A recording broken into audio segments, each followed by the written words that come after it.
Viewers welcome back in program. जी doctor साहब, हुण आपां अज दे विचार बारे तुहाडे तो विचारां जानना चाहांगे। जी डॉक्टर साहब, की कहना चाहोगे? देखो, जिंदगी एक बड़ा कंपलैक्स ते गुंझलदार जिंदगी का फलसफा है। जो असीं जिंदगी नूं समझण की कोशिश करते हैं जी, तुसीं बहुत सारिया कहानियां बीते दियां सुनते हो, कुछ चीज़ां अपनिया नज़रां नाल देखते हो। जिंदगी च कई बार बड़िया खुशहाल फैमिलीज़, बड़े सुखी परिवार, बड़े आनंद विच रह रहे लोग, अचानक ऐसा कुछ वापरदा है जिसनूं कहो कि दुखां दा पहाड़ डिग पैंदा है। बिल्कुल एक तो बाद एक ट्रैजेडी जिंदगी दे विच वापरनी शुरू हो जाती है जी, और जिन्हां नूं तुसीं आसमान ते देखिया हुंदा है, तुहानूं लगदा है भी वो किस कदर बेबस धरती ते रुल रहे हुंदे ने। जी, कईयां दी जो तुसीं सक्सैस स्टोरी सुनदे हो कि भाई आम जिहड़े लोग बिल्कुल बेकदरियां दी तरह जिन्हां नूं ट्रीट कीता जांदा सी, वो किवें उन्हां दे विच कुछ ना कुछ सडन कोई उन्हां चों निकलदा है और उन्हां दी किस्मत बदल जाती है। जी, हुण बेशक असीं दे लई लफज मुकद्दर किस्मत लिखिया होया वापरना जां रूहानियत दी दुनिया च भाना रजा ये लफज इस्तेमाल करदे जी, पर इवें वापरदा है बिल्कुल और इससे साडा कोई कंट्रोल नहीं है। जी, बहुत बार ऐसा कुछ है असीं कुछ बड़े बेबस हुंदे। हुण देखण वाली गल ये है भी किनूं की वापरना है। जिवें किते मैं थॉट फॉर द डे पढ़ रहा सी कि भी हर दिन नूं इवें जीवो कि जिहड़ा जिवें मानो कि ये तुहाडी जिंदगी दा अखीरला दिन है। जी, कहंजे इहदे नाल की फर्क पेगा? उन्होंने कहा जी तुसीं हमेशा खुश रहोगे, तुहानूं लगदा है कि भी ये तुहाडा अखीरला दिन है, जी, लेकिन हुंदा नहीं है इवें। असीं जदों सानूं कुछ मिलदा है, असीं हासिल करदे हैं, ਜ਼ਾਹਰ है उस दे उत्ते फखर भी हुंदा है, माण भी हुंदा है, गरूर भी हुंदा है, जी, हंकार भी हुंदा है। ते जदों कुछ मिलिया मिलाया तुहाडे तो खुस जांदा है ते तुहानूं लगदा है भी हे मेरे डाढिया रब्बा मैं ऐसा की कीता है। और मैं कई बार इवन सेहत के हवाले नाल देखदा जदों असीं तंदुरुस्त हुंदे हैं जी, असीं कदे रियलाइज़ नहीं करदे भी तंदुरुस्ती किन्नी वड्डी अकाल पुरख दी रब दी नेमत है। जी, ते जदों माड़ी मोटी खांसी आ जाए लगदा है कि भी अच्छा इवें भी हो सकदा है। जी, सो कहण दा मतलब ये है भी जिहड़ा रूहानियत है जां रब दी इस दुनिया दे विच जिहड़े रब दी रज़ा च रहण दी गल है वो असल च बैलेंस ही है। जिथे कि तुसीं मिल गया ते उस च गरूर ना होए, चला गया ते उस दे विच अफसोस ना होए। और भाणा मनना असल च यही है जी, बाकी तो ना भी मनोगे तां भी उन्हें मना देना जी कर भी की सकदे हो। पर तुहाडी मानसिक अवस्था जां तुहाडा जिहड़ा मन दा टिका है और ईवन अलामा इकबाल दे हवाले नाल उन्हां दे 7 ਜਾਂ 8 ਲੈਕਚਰ ਜਿਹੜੇ ਨੇ ਉਹ जन्नत ਜਾਂ ਜਿਹਨੂੰ बहिश्त कहंदे ने ਜਾਂ फिरदौस और जहन्नम ਦੇ ਉੱਤੇ ਨੇ। ਹਾਲਾਂ ਧਰਮ ਦੀ ਦੁਨੀਆ 'ਚ ਹਰ ਕੋਈ ਵੇਰੀ ਕਰਦਾ ਹੈ पर एक स्टेज ते वो भी जन्नत और जहन्नम नू स्टेट ऑफ माइंड कहंदे ने कि जदों तुसी एक बैलेंस दे विच हुंदे हो मन दे कि जो कुछ वापर रहा उहदे तो तुसी जिहड़ा है वो तुहानूं प्रभावित नहीं, वो मानो तुहाडी एक स्टेबिलिटी है जन्नत दी है, तुसी जिहनूं असीं चढ़दी कला कहंदे हैं, ते जहन्नम जां नरक भी तुहाडी स्टेट ऑफ माइंड है एक स्टेज दे उत्ते। हालां असीं इस डिबेट च नहीं जाना चाहुंदे, एक मजहबां दी दुनिया दी अपनी डिबेट है। और अज जिहड़ा शब्द असीं भगत नामदेव जी दी बाणी दा 42वां शब्द चुनिया क्योंकि कुल 59 शब्द ने। असीं हर वीरवार दे प्रोग्राम च एक शब्द उन्हां दा चुनदे हैं। गुरु ग्रंथ साहिब जी दे अंग 1164 दे उत्ते है भैरों राग दा ये शब्द है। ये इस थॉट दे उत्ते ही जिहड़ा है इस दा फोकस है, कबहूं खीर खांड घिओ ना भावे, कबहूं घर घर टूक मंगावे, कबहूं कूरन चने बिनावे।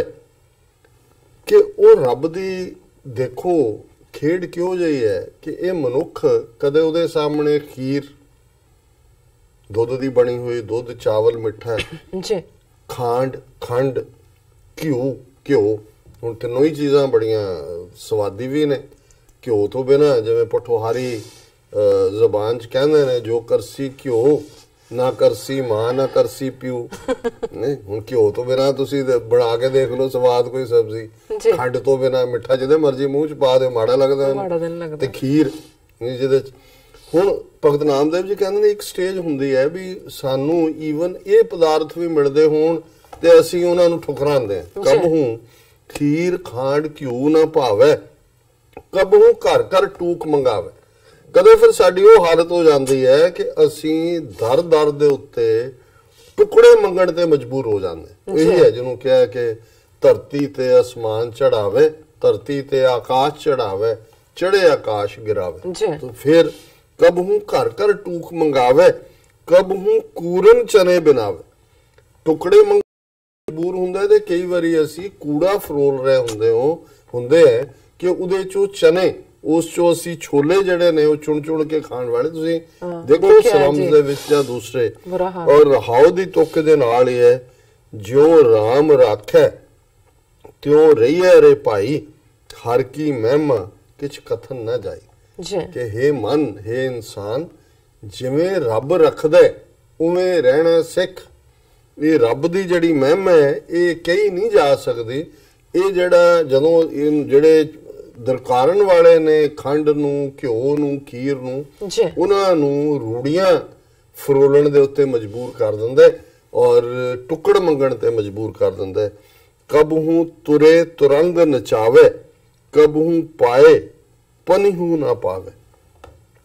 ਤੁਰਾ ਕਹਿੰਦੇ ਨੇ ਘੋੜੇ ਨੂੰ, ਕਿ ਕਦੇ ਉਹ ਵਕਤ ਵੀ ਹੁੰਦਾ ਹੈ ਕਿ ਇੰਨੀਆਂ ਖਾਸ ਨਸਲਾਂ ਦੇ ਘੋੜੇ ਜਿਨ੍ਹਾਂ ਦੇ ਉੱਤੇ ਸਵਾਰੀ ਇਵੇਂ ਲੱਗਦੀ ਹੈ ਜਿਵੇਂ ਕੋਈ ਨੱਚ ਰਹੇ ਨੇ, ਉਹ ਇੰਨੇ ਖੂਬਸੂਰਤ। ਔਰ ਜਦੋਂ ਤੁਸੀਂ ਦੇਖਦੇ ਹੋ ਘੋੜਿਆਂ ਦੀ ਮੂਵਮੈਂਟ ਔਰ ਜਿੰਨੀ, ਉਹ ਇਵੇਂ ਹੀ ਹੁੰਦਾ ਕਿ ਜਿਵੇਂ ਉਹ ਡਾਂਸ ਕਰ ਰਹੇ ਨੇ। ਕਿ ਕਦੇ ਉਹ ਵਕਤ ਹੁੰਦਾ ਹੈ ਕਿ ਮਨੁੱਖ ਘੋੜਿਆਂ ਦੇ ਉੱਤੇ ਚੜ੍ਹ ਕੇ ਤਰ੍ਹਾਂ ਤਰ੍ਹਾਂ ਦੀਆਂ ਨਸਲਾਂ ਦੇ ਖੂਬਸੂਰਤ ਜਿਹੜਾ ਉਹ ਇੰਜੋਏ ਕਰ ਰਿਹਾ ਹੁੰਦਾ। ਕਬਹੂ ਪਾਏ ਪਨਿਹੂ ਨਾ ਪਾਵੇ। ਕਦੇ ਉਹ ਹਾਲਤ ਆ ਜਾਂਦੀ ਹੈ ਕਿ ਪੈਰਾਂ 'ਚ ਪਾਉਣ ਲਈ ਜੁੱਤੀ ਨਹੀਂ ਹੁੰਦੀ। ਬਿਲਕੁਲ, ਕਿ ਇਹ ਹੈ ਜਦੋਂ ਸਿਆਣੇ ਕਹਿੰਦੇ ਨੇ ਭਾਈ ਰੱਬ ਤੋਂ ਡਰੋ, ਅੱਲਾਹ ਦਾ ਖੌਫ ਕਰੋ। ਮਤਲਬ ਇਹ ਹੁੰਦਾ ਹੈ ਕਿ ਹੰਕਾਰੋ ਨਾ, ਪਤਾ ਨਹੀਂ ਕਦੋਂ ਕਿਹਦਾ ਕੀ ਹਾਲ ਹੋਣਾ। ਕਬਹੂ ਖਾਟ ਸੁਪੇਦੀ ਸਵਾਵੇ, ਕਬਹੂ ਭੂਮ ਪਿਆਰ ਨਾ ਪਾਵੇ। ਕਿ ਕਦੇ ਜੇ ਰੱਬ ਚਾਹੇ ਤੇ ਤੁਹਾਨੂੰ ਉਹਨਾਂ ਪਲੰਗਾਂ ਦੇ ਉੱਤੇ ਜਿਸ ਤੇ ਚਿੱਟੀਆਂ ਚਾਦਰਾਂ ਵਿਛੀਆਂ ਹੋਈਆਂ ਨੇ, ਸੁਪੇਦੀ ਚਿੱਟੀਆਂ ਚਾਦਰਾਂ ਦੇ ਵਿਛਾਉਣੇ ਵਾਲੇ ਆਸਣਾਂ ਦੇ ਉੱਤੇ ਤੁਹਾਨੂੰ ਸੌਣਾ ਮਿਲਦਾ। ਕਬਹੂ ਭੂਮ ਪਿਆਰ ਨਾ ਪਾਵੇ।